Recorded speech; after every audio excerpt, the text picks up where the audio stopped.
Consistency, the secret weapon that makes small steps add up to a big success. But let's be real for a second. This is also a concept that a lot of people on a self-growth journey will find challenging at one point or another. And maybe you relate to this too. Motivation fades, life gets busy, and some days showing up can feel close to impossible. So in this vlog, I'm taking you through how I build consistency in my daily life as a mindset, mindful growth coach, and business owner, to show you the key elements, practical strategies, and mindset shifts that will help you stay on track and make progress a little easier. Hello everyone, my name is Irene and I would love to welcome you back into the channel. Today we have a really fun video covering a topic that I get so many questions about: consistency. And I want to start this video by prefacing that consistency is not about perfection. It's not about doing the same exact thing at the same time every single day. We are humans, not robots. So at its core, consistency is just about choosing to grow more mindfully and choosing to show up with a little bit more intention. So basically doing your best every day, but knowing and also making peace with the fact that your best is going to look different every day. And of course, consistency is all about taking the actual action. So the question arises, how do you know that you're actually taking steps that are aligned and actually will lead you where you want to go? That is where planning comes in. Today is the start of a new week, and Mondays for me always begin with checking in with my one-on-one clients, journaling on the previous week, and then planning for the week ahead. Do let me know if you want a more in-depth tutorial or video on how I plan and how I reset and how I journal for the new week. But for now, I thought I would give you a quick overview into my new week planning process because I also get a lot of questions on that. Not surprising, of course, for planning, I use Notion. I use the Mindful Go-Getter weekly agenda, and as a very organized and ambitious type A kind of girly, this is a planner and this is a system that I've built that helps me basically stay on top of everything without feeling overwhelmed. So this agenda allows me to break down my goals, lock in my top priorities, my non-negotiables for the week, schedule my to-dos based on their different levels of priority too, and basically ensure that I'm staying on track, that I'm being productive, but of course in a very mindful, in a very balanced way. I finally made this Notion agenda template available, so I will drop the link down below in the description so we can be ambitious and organized besties, mindful go-getters together.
It's like 5 p.m. doing a quick pit stop at home just to drop some things. My boyfriend also finished work, so he's driving home. He's gonna collect me and then we're gonna go grocery shopping.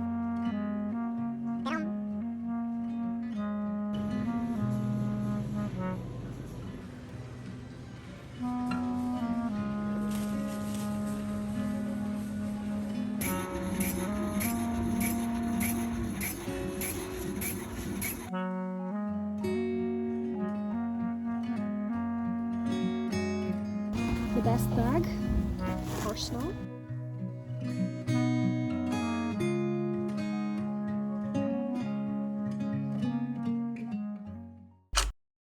I recently got asked to share what books I'm reading this year, and I'm very happy to inform that I've been very consistent with reading so far. I did a few tweaks in my approach and systems, but basically I love reading in my Kindle. It is so practical. I just put it in my bag. I read, for example, when I'm on the tram instead of scrolling on my phone, or when I'm waiting for something, again, instead of scrolling. So it's a very nice switch from just using your phone. You're actually learning something. My goal for 2025 is to read 12 books, but not just any 12 books. I want to read one book per month. Because what I noticed last year was I would go through eras of reading like maybe 2 or 3 in 1 month and then 2 months without any reading. So really, to be consistent and to build that discipline, I'm just breaking it down into tinier steps. I have not yet chosen all the books that I want to read this year. I do have a list of potentials to read. Maybe if I see a TikTok on one that piques my interest, I'll add it to the list. Or sometimes I go to the bookstore and I browse through the books. And again, if there's something that seems interesting, I'll add it to the list for later reference. But basically how I'm choosing how I want to read my book is at the start of the month, you know, when I do my monthly reset and I set my goals for the month and my intentions and my focus and all of that, I ask myself, what do I want to learn more about, or what do I want to go deeper into in the upcoming month? And that's basically how I choose what book I want to read in that month. So in January, I read the book called Level Up by Rob Dial. I also have a Notion planner where I track which books I'm reading, what date I've started, what date I've finished.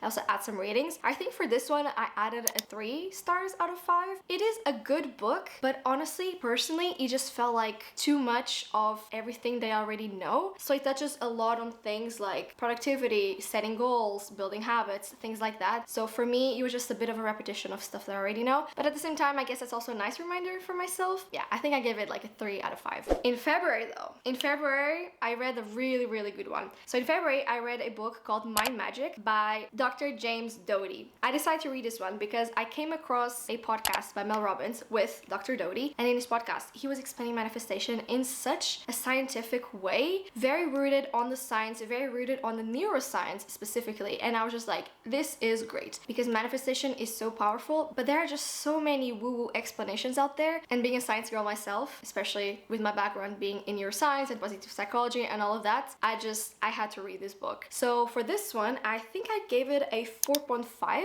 out of 5 stars. So this one is a very, very good one. Like, he explains what parts of the brain do what in the process of manifesting, and he just explains it in such a beautiful and scientific way, which I really do appreciate. He also shares a lot of practical activities that you can do for manifesting, which are all very based on visualization and journaling, which are my 2 favorite tools ever, 2 of the main tools that I use with myself and with coaching clients. So it was a really, really good one. And now in March, I'm reading The Entrepreneur Revolution by Daniel Priestley. So far, really good. I started reading it, and in one sitting, I read 30%. So maybe March will be 2 books in 1 month. We shall see. But the way he articulates and shares his points, it's in such a digestible and simple and straightforward way. So far, it's been really, really good. I'm at the point of the book where he's sharing 10 little challenges that you can do. I did the first challenge today, and I'm going to continue doing all of them. But yeah, so far, it's been a really good one. So yeah, these are the books that I have read / am reading as of now for 2025. I will keep you updated on my next reads if that's something that you guys want to hear more about.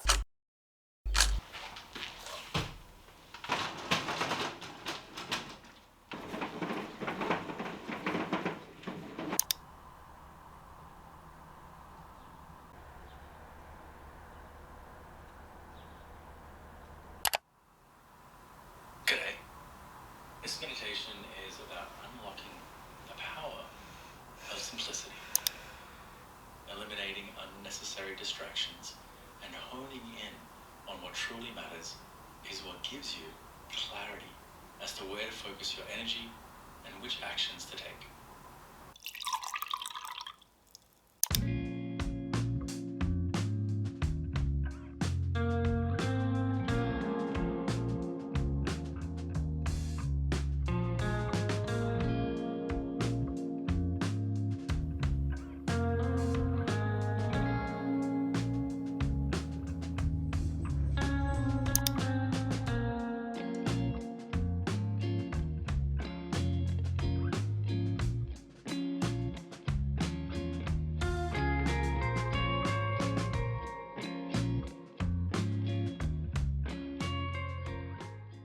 Back from the gym, legs feel like jello, upper body sore AF, but I'm going to make my protein shake. This is the protein that I use, the Bulks powder, in the chocolate flavor. I've tried a lot of different flavors in the past, and I feel like this one is the one that I never get sick of. It's just a classic for a reason. So we're going to do that. It's been feeling like spring in Zagreb recently. Like last week we had 18 degrees. It's been very lovely, sunny, warm. I love winter, but honestly, I've had enough this year. Like, enough is enough. So last week I had my my first iced matcha, my first iced latte. I went out for drinks in the evening. I wore my t-shirt, so it's been really, really lovely. Today is actually a very gloomy day, and it even rained when I was at the gym, which I did not expect, so I did not take my umbrella with me, so the walk back in the pouring rain was a very interesting experience. But on a different note, basically for the past few years, I feel like my focus has been on the mind. So subconscious reprogramming, shadow work, integrating parts, mental health, all things mindset. So now one of my focuses for 2025, I don't think I've talked yet about it here on the YouTube, is up-leveling my physical power too. I don't know where my shaker is, so we're just going to use a coffee frother. Also does a trick, but I'm very happy to report that I've been extremely consistent this year. Like, I've tried going to the gym in the past, I've tried multiple gyms. Even last year I did a lot of different sports and physical activities. Like, I did reformer Pilates for a little bit last year, had my running era too last year, but the one workout I keep coming back to is weightlifting, strength training, so the gym. And this year a gym opened like 5 minutes from our place, so I decided to enroll.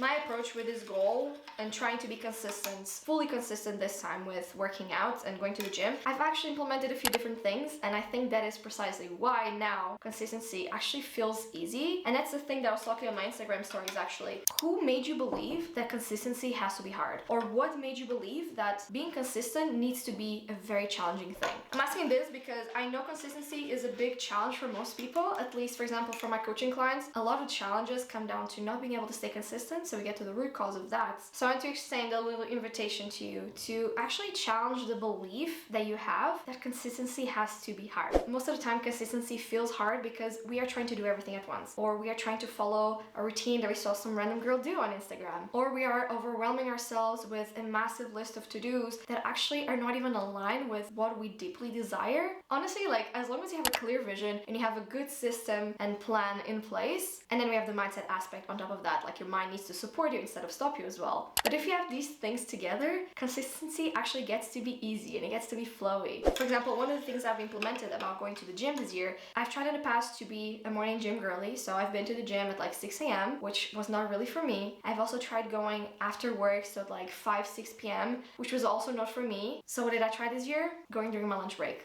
I made a simple switch. I kid you not, I feel so energized. When I didn't go to the gym, it was very easy to just sit on my laptop and look at the screen the whole day without even like getting up. And I would go for a walk at the end of the day or something, but especially after lunch, I would feel my energy levels completely crash. But with this, like, I'm pumped. Like, yes, I feel a bit like drained in a way, more like physically, but my mind is so focused and sharp. So finding something that works for you, and this is where the systems part enters, and then going back a little into the vision, having a really strong why. Like, why do I want to go to the gym? And then on the other hand, we have the mindset aspect, which is ditching all the preconceived and self-made conditionals that we make in our minds of, for example, a big one, and I've mentioned this in the past, I'm a recovering perfectionist, okay? So I really had to let go of that belief that in order to go to the gym, it would have to be like an all or nothing thing, like would have to go every single day at that specific time. And making peace with the term consistency. Like, what does consistency actually mean for you? So tying all these things together, it actually doesn't have to be so hard.